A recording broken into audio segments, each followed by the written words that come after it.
Good morning everyone. Welcome इस social science class.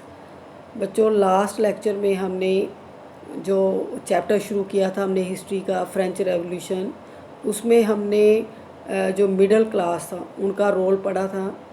John Locke, Montesquieu, Rousseau, इन लोगों ने अपने विचार दिए और इन विचारों से जो फ्रांस के लोग थे बहुत ज़्यादा प्रभावित हुए और वो राजा के विरुद्ध, लुई 16 के विरुद्ध जो है वो खड़े हो गए अपने अधिकारों के लिए, क्योंकि उनके पीछे जो विचार काम कर रहे थे वो फिलोसफर्स के थे। रीजन तो बहुत सारे हैं। सोशल जो रीजन हमने पढ़ लिया है, सोसाइटी की डिवीज़न हमने पढ़ी है, इकोनॉमिक कॉजेज़ पढ़े हैं कि जो टैक्स का बर्डन था वो थर्ड स्टेट के ऊपर था और जो पावर थी वो सिर्फ नॉबल्टीज़ और जो फर्स्ट स्टेट के लोग थे, पादरी वगैरह जिनको हम प्रिस्ट कहते हैं, तो चर्च के पास थी पावर्स, राजा के पास थी, या जो नोबल्स थे, जो प्रॉस्पर्स लोग थे, उनके पास पावर थी और सारा बर्डन जो था वो थर्ड स्टेट के लोगों के ऊपर था। तो लोग इतने ज़्यादा डिसकंटेंट हो गए थे, इतने ज़्यादा डिससेटिस्फाइड हो गए थे कि उन्होंने राजा के विरुद्ध जो है आवाज़ उठाई। और आज का हमारा जो टॉपिक है वो टॉपिक भी इसी रेवोल्यूशन से रिलेटेड है कि लोग कैसे जो है रोष व्यक्त कर रहे थे, गुस्सा उनको कैसे आया और कैसे आउटब्रेक हुई रेवोल्यूशन की। बेटा, तो let's start the line. Louis 16 had to increase taxes. अब राजा जो लुई 16 था वो मजबूर था, क्योंकि हमने ऑलरेडी रीड किया है कि जो एक्स्ट्रा वेजेंट एक्सपेंसेस थे पैलेस के, वर्सले के, या आर्मी का खर्चा था, या मेंटेनेंस थी, ठीक है, या जो गवर्नमेंट ऑफिस थे, यूनिवर्सिटीज़ थी, इन सब को चलाने के लिए बहुत सारा पैसा चाहिए था। और जो राजा जो लुई 16 था उसको खजाना खाली मिला और उसको मजबूर होकर ये डिसीज़न लेना पड़ा कि वो टैक्स जो है वो इंक्रीज़ करेगा। तो how do you think he could have gone about doing this? अब ये कैसे करेगा ये एक अलग विषय है। How do you think he could have gone about doing this in France of the old regime? Old regime क्या होता है बेटा? प्राचीन राजतंत्र, जो पुराने राजतंत्र पुराने समय से चला रहा है। तो फ्रांस में क्या सिस्टम होता था? जो मोनार्क होता था उसके पास, अकेले के पास कोई ऐसी पावर नहीं होती थी कि वो अकेला ही टैक्सेस इम्पोज कर दे, ठीक है। तो वो क्या करता था, मीटिंग बुलाई जाती थी एस्टेट जनरल की। एस्टेट जनरल जो है वहाँ की एक असेंबली थी जिसमें फर्स्ट स्टेट, सेकंड स्टेट और थर्ड स्टेट के जो रिप्रेजेंटेटिव्स थे वो इकट्ठे होते थे और डिसीजन लिया जाता था कि जो टैक्सेस वगैरह है वो कैसे लगाए जाएं। और ये लास्ट मीटिंग यहाँ बताया गया है कि लास्ट मीटिंग जो थी 1614 में बुलाई गई थी। और लुई 16 जो है गद्दी पर कब बैठता है? 1774, यानी 174 के आसपास, इतने सालों बाद ये मीटिंग बुलाई जानी थी। फिर क्या हुआ? On 5 May 1789 Louis 16 call together an assembly.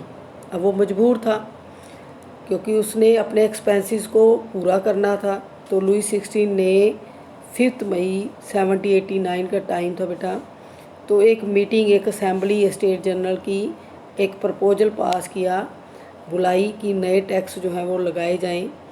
तो एक रिस्प्लेंडेड क्या होता है बेटा?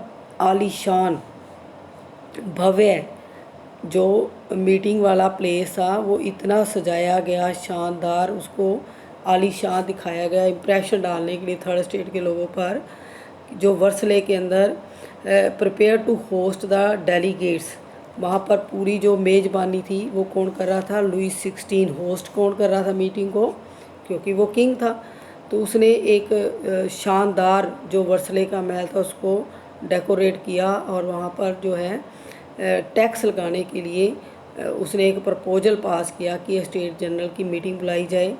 फर्स्ट और सेकंड स्टेट जो हैं सेंट 300 रिप्रेजेंटेटिव, यानी कि फर्स्ट और जो सेकंड स्टेट था इन दोनों के रिप्रेजेंटेटिव थे 300। और while 600 members of the third state, और जो थर्ड स्टेट था उस अकेले में से कितने आने थे, 600 रिप्रेजेंटेटिव। तो ये जो रिप्रेजेंटेटिव थे कितने हो गए बेटा, 300 आ रहे थे, 300 जो है फर्स्ट और सेकंड स्टेट से, और 600 अकेले थर्ड स्टेट से। और उनको कोई सीट नहीं मिली। 600 members of the third state had to stand at the back, यानी कि जो सीटिंग प्लान किया गया मीटिंग वाले प्लेस पर, वहाँ पर फर्स्ट रो में फर्स्ट स्टेट के, सेकंड रो में सेकंड स्टेट के, और जो थर्ड रो थी वो स्टैंडिंग थी, उनके लिए कोई सीट अवेलेबल नहीं थी। तो थर्ड स्टेट ने क्या किया, represented it's more prosperous educated members. अब इनकी सीटिंग क्यों थी, क्योंकि ये दोनों ही जो सोसाइटी की स्टेट थी वो प्रॉस्पर्स थी और एजुकेटेड मेंबर्स थे। और जो थर्ड स्टेट के थे वो मोस्टली क्या थे, पीजेंट, आर्टिशन, वुमेंस, ये जो लोग थे, ये तो इनकी तो एंट्री ही नहीं थी। इनके द्वारा भेजे गए 600 रिप्रेजेंटेटिव थे जो वहाँ पहुँचे थे बेटा। However their grievances and demands were listed in some 40,000 letters. अब ये सभा जो थी, जो मीटिंग थी 174 नियर अबाउट जो है सालों में ये बुलाई गई। तो लोगों की ग्रीवेंसेस क्या होती हैं बेटा, कंप्लेंट्स, यानी कि उनको उम्मीद थी कि अब ये होप थी कि ये मीटिंग बुलाई गई है तो शायद उनकी डिमांड जो है वो राजा सुने। तो उन्होंने जो 600 रिप्रेजेंटेटिव्स थे उनके थ्रू कितने लेटर्स भेजे राजा के लिए, 40,000, और वो अपने साथ उनको लेकर आए ताकि वो उनकी शिकायतों को, जो लोगों की शिकायतें थी राजा तक, जो थर्ड स्टेट के लोग हैं वो पहुंचा सकें। तो जैसे ही मीटिंग स्टार्ट होती है तो जो वोटिंग है स्टेट जनरल की कैसे कंडक्ट होती थी बेटा, इसमें जो फर्स्ट और सेकंड स्टेट के लोग थे जो 300 थे और थर्ड स्टेट के 600 के थे, तो इनकी ईच जो है 1 वोट कैरी मानी जाती थी, यानी कि इन दोनों ने जो वोट डाली 1+1, और इन 600 की भी 1 वोट। ये कोई सिस्टम था, प्रोसीजर था वहाँ की स्टेट जनरल का, कि अगर 600 लोग कोई बात कह रहे हैं तो उनकी 1 वोट, और जो फर्स्ट स्टेट के कह रहे हैं तो उनकी 2 वोट्स। तो ये तो हमेशा ही साथ में मिलकर रहते थे। तो जब 1+1 कितनी हो गई, 2 वोट्स, और इनकी रह गई 1 वोट्स, ठीक है। तो जो मेजॉरिटी थी वो किसकी फेवर में जाती थी, फर्स्ट और सेकंड स्टेट। यानी कि ये एक जस्ट दिखावा था कि स्टेट जनरल की मीटिंग बुलाई जाए। हमेशा से ही जो कानून पास होता था उसको जो मेजॉरिटी मिलती थी वो फर्स्ट और सेकंड स्टेट की साइड से ही मिलती थी। तो थर्ड स्टेट्स के लोग सिर्फ नॉमिनल रिप्रेजेंटेटिव्स थे, वो प्रेजेंट होते थे लेकिन उनकी वैल्यू नहीं होती थी उनकी बात की, क्योंकि उनको कभी मेजॉरिटी नहीं मिलती थी कोई भी लॉ पास करने में बेटा। तो ये भी एक टैक्स को जो इम्पोज करना चाहता था लुई 16, उसके लिए उसने मीटिंग बुलाई। जो प्रपोज़ल था वो किन की फेवर में ही जाना था, फर्स्ट और सेकंड स्टेट की फेवर में बेटा। तो यहाँ पर क्या सिस्टम था, जो थर्ड स्टेट के लोग थे demanded Louis 16 determine the continue the same practice. अब जो ये सिस्टम था लुई 16 के द्वारा भी ऐसे ही फॉलो किया गया, लेकिन जो लोग थे क्योंकि वो अवेयर हो चुके थे, जो फिलोसफर्स थे उनकी फ़िलोसफी को पढ़कर उनको इतनी नॉलेज हो गई थी कि वो अपने राइट्स की कैसे डिमांड कर सकते हैं। तो उन्होंने क्या किया, उन्होंने डिमांड की कि each member would have 1 vote. जो 600 हैं उनकी जो बात की वैल्यू है, यानी कि जो वोट है, हर एक पर्सन की एक सिंगल वोट काउंट हो। यानी अगर 600 रिप्रेजेंटेटिव प्रेजेंट है तो 600 वोट मानी जानी चाहिए, और उधर से वो 300 है। अगर ऐसा पॉसिबल होता तो किसकी मेजॉरिटी आती, थर्ड स्टेट के लोगों की। लेकिन ये कभी भी जो है दोनों स्टेट एग्री नहीं हो सकते थे क्योंकि उनकी सत्ता उनके हाथ से जाती थी। तो this was one of the democratic principle. अब वो किस चीज़ पर थर्ड स्टेट के लोग बल दे रहे हैं कि ये जो वे है वोटिंग का वो डेमोक्रेटिक होना चाहिए। जो सोशल कॉन्ट्रैक्ट लिखी थी रूसो ने, उसमें यही कहा था कि जो सोसाइटी के लोग हैं और जो गवर्नमेंट है उनमें क्या होना चाहिए, कोऑर्डिनेशन होना चाहिए, उनमें कॉन्ट्रैक्ट होना चाहिए कि लोग उनको वोट कास्ट करें और वो लोगों के बिहाफ पर डिसीजंस लें। लेकिन ऐसा कुछ नहीं फॉलो किया जा रहा था स्टेट जनरल की असेंबली में, और किंग ने भी क्या कर दिया, rejected this proposal. Member of the third states, जो थर्ड स्टेट के मेंबर थे, वॉकड आउट हो गए और असेंबली को छोड़कर उन्होंने प्रोटेस्ट का वे अडॉप्ट कर लिया। मींस कि राजा ने जैसे ही उन लोगों ने, थर्ड स्टेट के लोगों ने डिमांड की कि हमें जो है राइट दिया जाए वोट का, और हमारी वोट की जो है वैल्यू हो, वन मैन वन वोट हो, लेकिन ऐसा उसने प्रपोजल रिजेक्ट कर दिया। और लोगों ने, जो थर्ड स्टेट के रिप्रेजेंटेटिव थे, उनको गुस्सा आ गया और वो असेंबली को छोड़कर बाहर आ गए और उन्होंने प्रोटेस्ट करने की सोची। प्रोटेस्ट क्या होता है, विरोध करना, राजा के विरुद्ध आवाज़ उठाना। तो जो रिप्रेजेंटेटिव थे थर्ड स्टेट के, उन्होंने क्या किया, जो स्पोक्समैन थे, जो उनमें बोलने वाले लोग थे, जो चाहते थे कि फ्रेंच जो है एक नेशन बने, एक राष्ट्र बने, तो उन्होंने क्या किया, 20 जून को वो हॉल जो वर्सले के साथ ही एक टाउन हॉल था, उसमें एक टेनिस कोर्ट था, बेटा अंडरलाइन कर लें इसको, टेनिस कोर्ट में, इंडोर टेनिस कोर्ट था, वहाँ पर वो गैदर्ड हुए और उन्होंने क्या किया, declare themselves as national assembly. Yes, important है ये पॉइंट। उन्होंने अपने आप को क्या डिक्लेयर किया, नेशनल असेंबली, क्योंकि स्टेट जनरल की असेंबली को छोड़कर वो आए थे और बाहर आकर थर्ड स्टेट के लोगों ने अपने 600 रिप्रेजेंटेटिव्स को साथ में मिलाकर अपनी एक असेंबली बनाई, जिसका नाम रखा नेशनल असेंबली। उससे पहले क्या थी, स्टेट जनरल, इसका नाम बदल दिया उन्होंने। भी हम स्टेट्स की जो पहचान है उसको ख़त्म ही कर देंगे, हम क्या हो जाएंगे, नेशनल असेंबली बन जाएंगे, यानी पूरे नेशन को रिप्रेजेंट करेंगे हम। और उन्होंने स्वर क्या था, शब्द ली, डिस्पर्स, यानी कि यहाँ से तब तक नहीं हिलेंगे जब तक वो ड्राफ्ट नहीं कर लेते फ्रांस का कॉन्स्टिट्यूशन। और कॉन्स्टिट्यूशन में वो क्या करेंगे, limit the power of the monarch. Louis 16 या जो भी आगे किंग बैठेगा उसकी जो पावर्स को हैं उसको लिमिटेड करेंगे। ये उन्होंने शर्त ली कि हम ड्राफ्ट तैयार करेंगे। एक ड्राफ्ट क्या होता है बेटा, एक रफ जो है डॉक्यूमेंट तैयार करेंगे कॉन्स्टिट्यूशन का, और उसमें हम कुछ लिमिटेशंस लगाएंगे फर्स्ट और सेकंड स्टेट के ऊपर। और उसको जो है, दे वर लेड बाय मिराबियो एंड आबेसिए, ये भी इम्पोर्टेंट है बेटा, इसको भी अंडरलाइन कर लें, मिराबियो और आबेसिए। यहाँ पर हम बात करें कि थर्ड स्टेट के जो लोग थे उनको गुस्सा आ गया और उन्होंने जो है स्टेट जनरल की सभा को छोड़कर टेनिस कोर्ट में इकट्ठे हो गए। लेकिन जो फर्स्ट और सेकंड स्टेट के कुछ ऐसे लोग थे जिनमें ह्यूमैनिटी थी, इंसानियत थी, उनको अच्छा नहीं लगता था जो प्रिविलेजेस मिले हुए थे, बर्थ राइट मिले हुए थे। उनमें से कुछ ऐसे भी लोग थे जो चाहते थे कि फ्रांस के अंदर क्या रहे, इक्वलिटी रहे, किसी को भी बर्थ राइट नहीं मिलना चाहिए, किसी को प्रिविलेजेस नहीं मिलने चाहिए, सबको अपनी मेरिट के बेस पर, अपनी क्वालिफ़िकेशन के बेस पर उनको कोई ना कोई जो है पोस्ट मिलनी चाहिए। ये नहीं कि उनकी जाति के नाम पर उनकी कोई आइडेंटिफिकेशन हो। तो मिराबे और आबेसिए ये दोनों फर्स्ट और सेकंड स्टेट से बिलोंग करते थे। मिराबियो जो था बेटा वो कहाँ, किस फैमिली में पैदा हुआ, नोबल्टी फैमिली में बेटा, नोबल था यानी कि सेकंड स्टेट से। और convinced the need two way with a society of feudal privilege, उसको वो क्या चाहता था कि जो फ्यूडल प्रिविलेजेस हैं, जो जमींदार हैं जिनके पास अनलिमिटेड लैंड है, उनकी इस पावर को ख़त्म कर दिया जाए। ठीक है, उसने एक जर्नल प्रिंट किया। जर्नल क्या होता है, एक आर्टिकल लिखा, ही ब्राउट आउट ए जर्नल, पत्रिका टाइप, तो डिलीवर्ड पावरफुल स्पीचेस, उसमें स्पीचेस दी।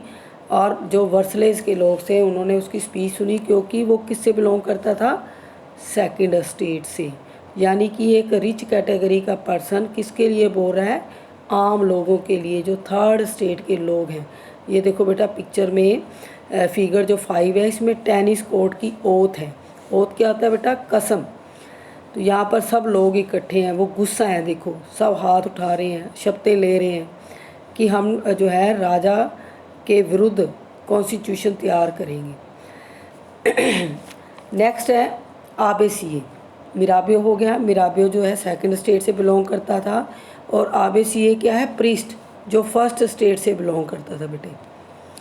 उसने भी एक पैम्फलेट लिखा जिसमें लिखा what is the third state, कि सोसाइटी के अंदर सभी इक्वल होने चाहिए। तो थर्ड स्टेट का मतलब क्या है, हम क्यों कैटेगराइज कर रहे हैं सोसाइटी। तो ये आबेसिए जो था वो खुद फर्स्ट स्टेट से बिलोंग कर रहा था, उसके बावजूद भी उसने किनका साथ दिया, जो थर्ड स्टेट के लोग थे बेटा। तो लोगों को बहुत अच्छा लगा कि इनमें कुछ ऐसे लोग भी हैं जो हमारी फेवर में हैं और हमारे राइट्स के लिए वो अपने ही लोगों के अगेंस्ट खड़े हो गए। तो जो नेशनल असेंबली थी वो तो बिज़ी थी, क्योंकि उन्होंने शपथ ली थी, सॉरी बेटा, कि टेनिस कोर्ट से तब तक नहीं जाएंगे, डिस्पर्स नहीं होंगे जब तक कि ड्राफ्ट नहीं तैयार हो जाता। तो वो बिजी थे ड्राफ्टिंग करने में कॉन्स्टिट्यूशन की। तो जो रेस्ट ऑफ द फ्रांस थी, जो बाकी लोग थे, जो थर्ड स्टेट के लोग थे, वो क्या कर रहे थे बेटा, सीथ्ड विद टर्मोइल,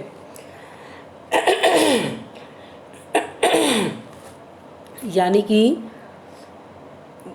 उनमें भी विद्रोह वाली भावनाएं आ रही थी। टर्मोइल्स क्या होता है कि वो भी अपनी अपनी जगह पर रिबेल कर रहे थे, रिवोल्ट कर रहे थे।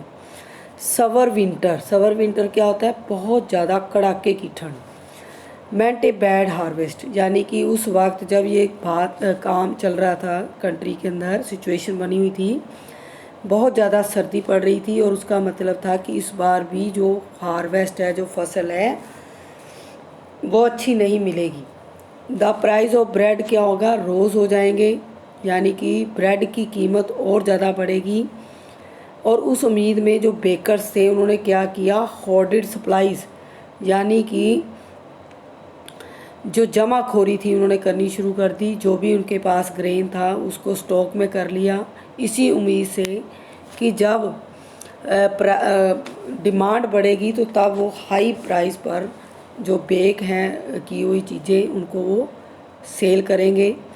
तो जो वुमेन्स थी उनको भी बहुत ज़्यादा गुस्सा था, वो भी क्या हो रही थी, सीड विद टर्मोइल, क्योंकि उनको लंबे समय तक घंटों जो हैं लाइनों में खड़े रहना पड़ता था क्यू के अंदर बेकरी शॉप्स के आगे, और उनको फिर भी जो है ब्रेड नहीं मिलती थी।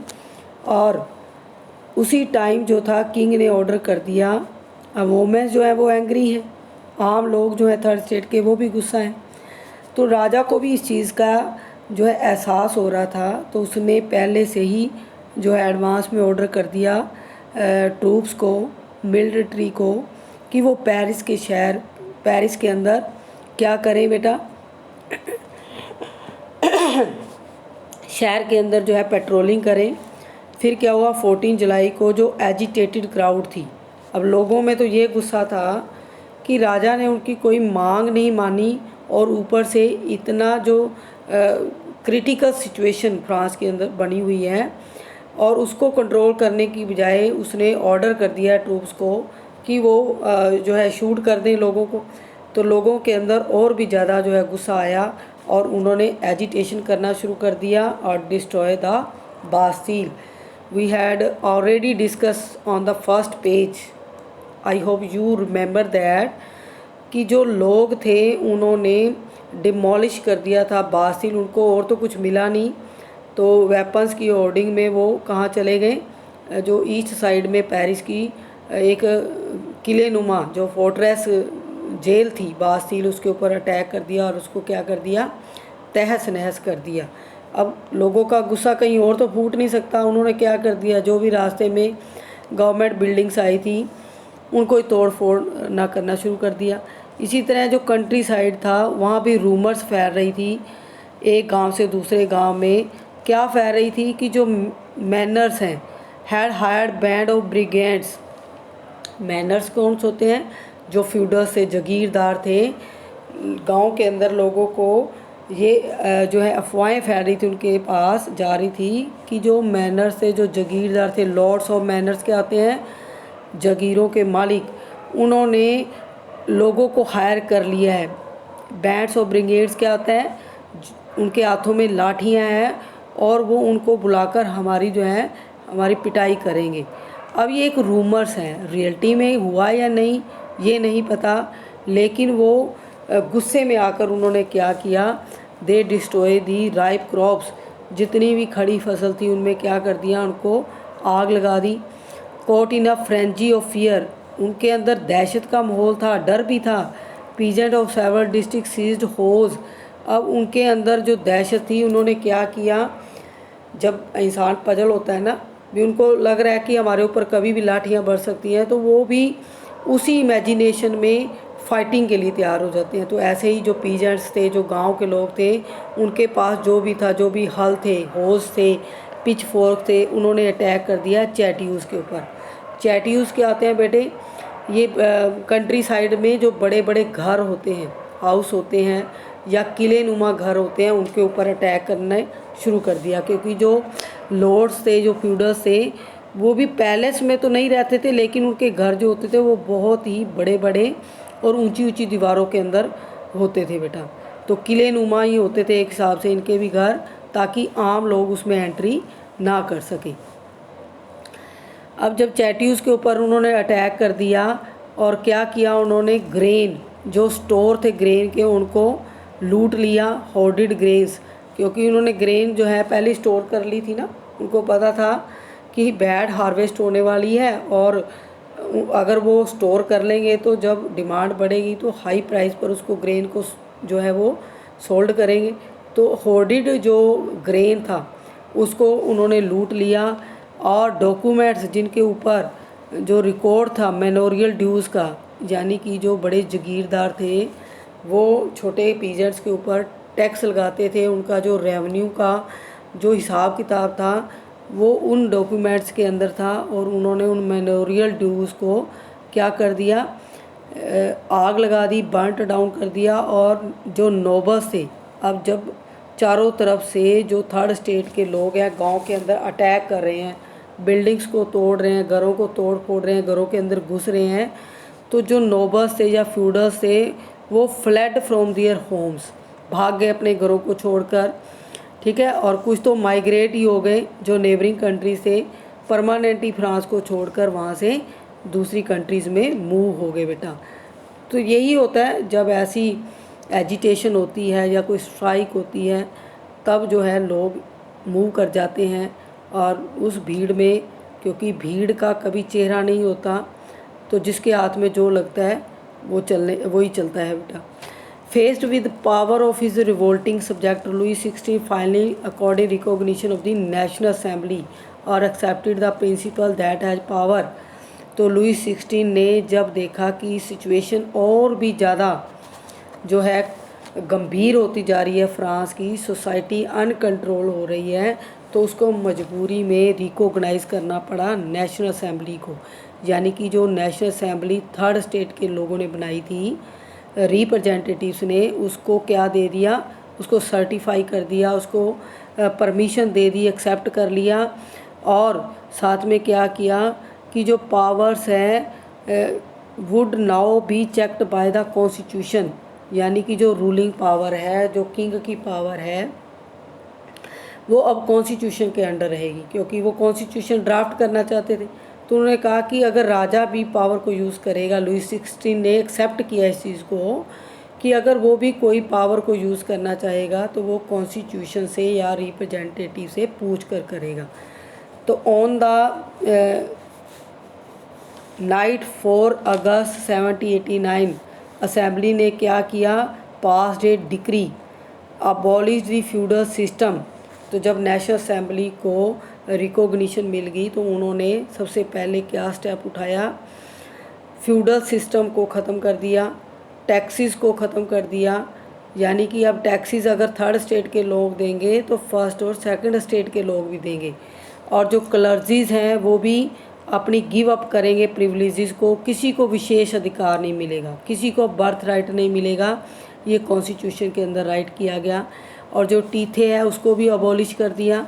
टीथे जो था बेटे वो चर्च को दिया जाता था, ठीक है, उसको भी क्या कर दिया, अबॉलिश यानी कि रिमूव कर दिया, ख़त्म कर दिया। और चर्च की जितनी भी संपत्ति थी, जितनी भी प्रॉपर्टी थी, उसको कॉन्फिस्केटेड क्या होता है, उसको अपने नियंत्रण में नेशनल असेंबली ने ले लिया। और उसका रिज़ल्ट क्या रहा कि जितनी भी गवर्नमेंट लैंड थी या चर्च की लैंड थी, प्रॉपर्टी थी, नेशनल असेंबली को उससे कितने जो है एसेट्स मिले, 2 बिलियन लीवरे, यानी कि 20 लाख। अब जो उनका कर्जा था, जो उनके ऊपर ऋण था, हमने स्टार्टिंग में रीड किया था बेटा कि जब वो अमेरिका का साथ दे रहा था, ब्रिटेन को उसने अपना एनमी बना लिया और नियर अबाउट 7 ईयर्स वो वार के अंदर अंगेज रहा, तो 20 लाख जो लीवरे उसके ऊपर कर्ज चढ़ा हुआ था। अब जब इतने एसेट्स उनको मिले, किससे मिले, चर्च की लैंड से, चर्च के पास जो प्रॉपर्टी थी वो सारी जो उन्होंने सेल करके जो कर्जा था नेशनल असेंबली ने दूसरी कंट्रीज़ का उसको उतार दिया। ठीक है बेटा, अब नेक्स्ट जो टॉपिक है हम नेक्स्ट लेक्चर में डिस्कस करेंगे। Till then good bye.